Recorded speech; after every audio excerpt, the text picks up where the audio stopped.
So, what is online violence? Simply, it is any form of violence that uses digital tools to target, to silence, and to control women and girls, men and boys, vulnerable persons. This harm doesn't just stay on screens, it follows them into real life. Sometimes people say that violence is just online and we just they laugh now, we just they play. But this violence has affected people in their workplaces. It has put them at risk of getting fired. It has put them at risk of being expelled from school.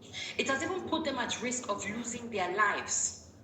It has put them at risk of offline violence. One of the things that we say at TechHigh a lot is that online violence always has offline consequences.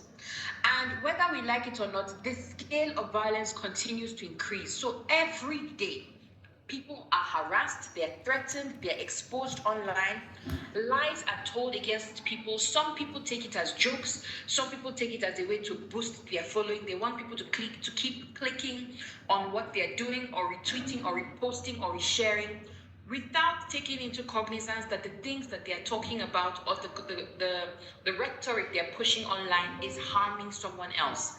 We are also joined by Zainab Said Idris, a technology educator, digital inclusion advocate, and founder of the Creative Enthusiasts Network, whose work focuses on digital literacy, technology, technology localization, and making ethical technology more accessible to underserved communities. Zainab, I have the same question. I just want you to tell us about the project you implemented and what inspired the approach that you chose.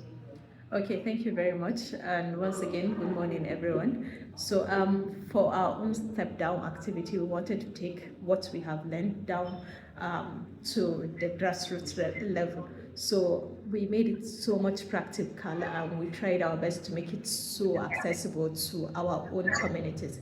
So through Creativity Enthusiast Network, we focus on the ethical technology use and digital safety, particularly for parents and caregivers. So one thing we quickly realized was that it wasn't enough to simply tell people that technology was a risk or it has a risk.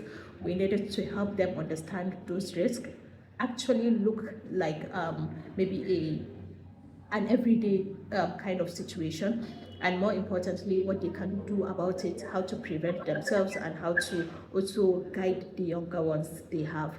So we organized a community session across 5 communities in Kaduna, and we used the handbook as one of our key learning resources.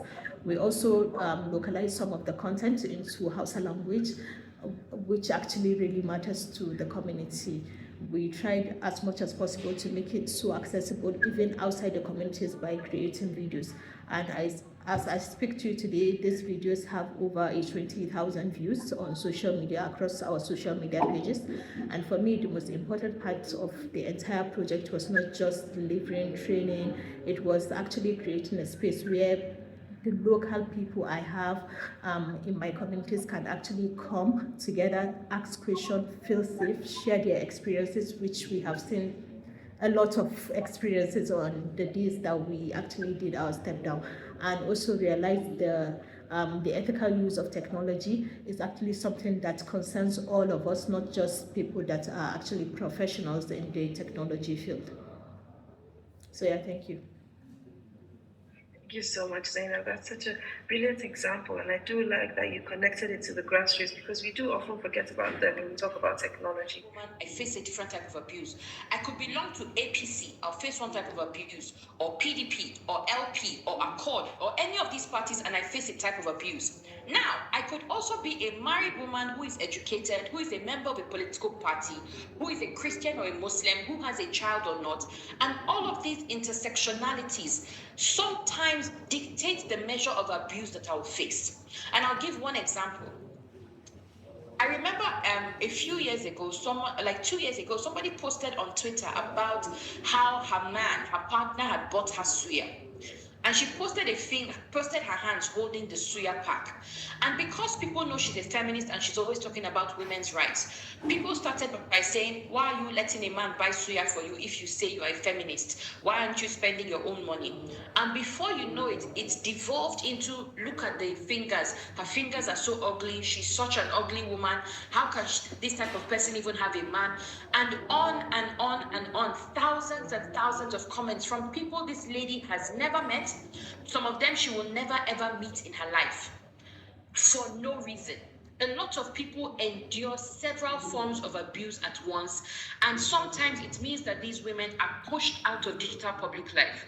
I'm sure that if I ask the question, how many of us know somebody who has gone offline, who has left social media, we will all know that one person, because violence online has offline consequences.